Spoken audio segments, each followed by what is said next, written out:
नमस्कार दोस्तों, आज मैं आपको सोमवती अमावस्या की कहानी सुनाने जा रही हूँ। बहुत पुरानी बात है।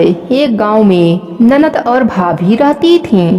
ननद की भी शादी हो गई थी। भाभी जब भी सोमवती अमावस्या आता तो व्रत करती, पीपल की पूजा करती।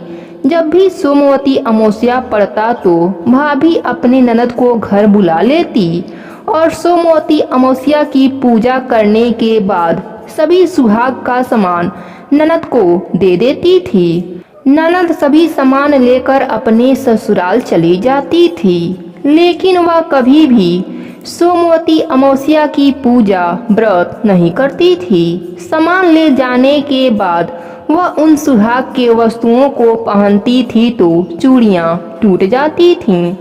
अक्सर हर बार ऐसा ही होता था। भाभी जब भी उसे बुलाती और सुहाग का सामान देती, वह सामान लेकर बिना पूजा व्रत किए वह अपने ससुराल चली जाती और जब भी उसमें से चूड़ियां पहनती तो चूड़ियां टूट जाती।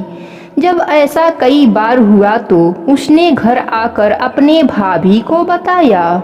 तब भाभी ने सारी बात अपने पति को बताई और कहा, आप किसी अच्छे पंडित से बात करिए, आखिर ऐसा क्यों होता है। तब भाई ने सारी बात एक पंडित को बताई। तब पंडित जी ने कहा कि तुम्हारी बहन सामान ले लेती है, लेकिन कभी भी अपने भाभी के साथ सोमवती अमावस्या की पूजा व्रत नहीं करती है, व्रत की कथा नहीं सुनती है। यह उसी के परिणाम स्वरूप होता है। आप जाकर अपने बहन से कहिए कि वह सोमवती अमावस्या आने पर व्रत करे, भोलेनाथ और पार्वती जी की पूजा करे और सोमवती अमावस्या की कथा सुने, सब कुछ अच्छा हो जाएगा। भाई ने वापस आकर सारी बात अपने बहन और अपने पत्नी को बताई।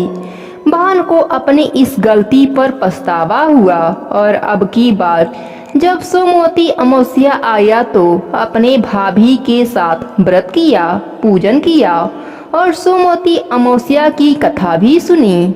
इसके बाद जब भी उसकी भाभी ने उसको सुहाग का सामान दिया और वह लेकर अपने ससुराल गई, जब उसने वह सामान पहना तो उसके हाथों की चूड़ियां नहीं टूटी। इस तरह से जो भी सुहागिन स्त्रियां सोमवती अमावस्या का व्रत करती हैं, भगवान भोलेनाथ और माता पार्वती जी का पूजा अर्चना करती हैं, उन्हें अखंड सौभाग्यवती होने का सौभाग्य प्राप्त होता है। उन्हें माता पार्वती की कृपा मिलती है और उनके पति को दीर्घायु होने का आशीर्वाद मिलता है। कहते हैं व्रत की कथा सुनने के बाद गणेश जी की कथा जरूर सुननी चाहिए, जिससे पूजा का पूरा फल प्राप्त हो। तो आइए सुनते हैं विनायक जी की कहानी। बहुत पुरानी बात है। एक गांव में एक माँ बेटी रहती थीं।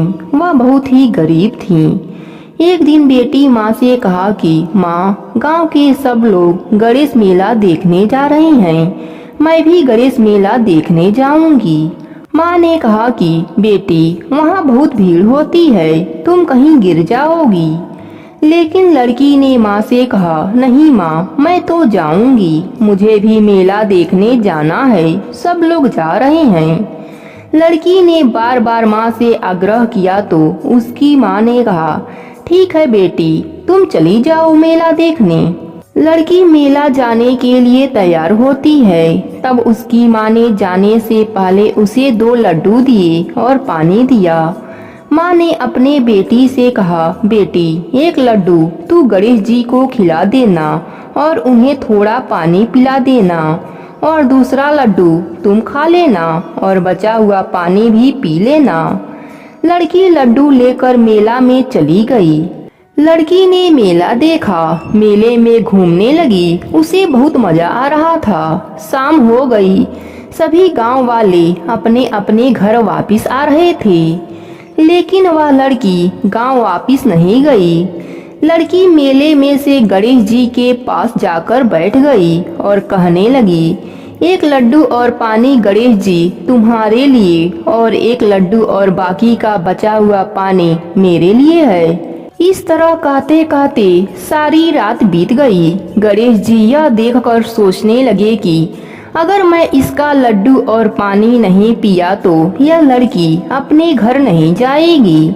यह सोचकर गणेश जी उस लड़की से एक लड्डू लेकर खा लिए और पानी भी पी लिया। फिर गणेश जी उस लड़की से कहने लगे, मांगो, तुम क्या मांगती हो।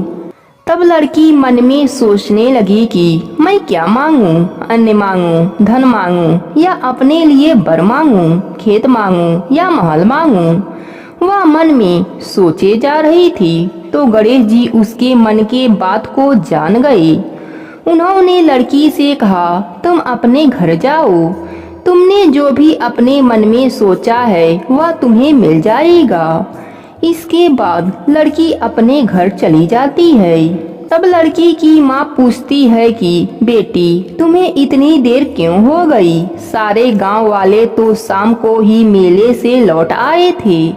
बेटी ने कहा, माँ आपने जैसा कहा था मैंने वैसा ही किया और अपने माँ को सारी बात बताई। देखते ही देखते लड़की ने मन में जो सोचा था वह सब कुछ मिल गया। भगवान गणेश जी की कृपा से लड़की के पास सब कुछ हो गया और वह माँ बेटी सुखपूर्वक रहने लगे।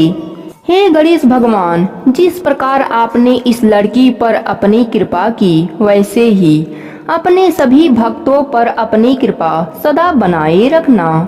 प्रेम से बोलिए गणेश भगवान की जय हो।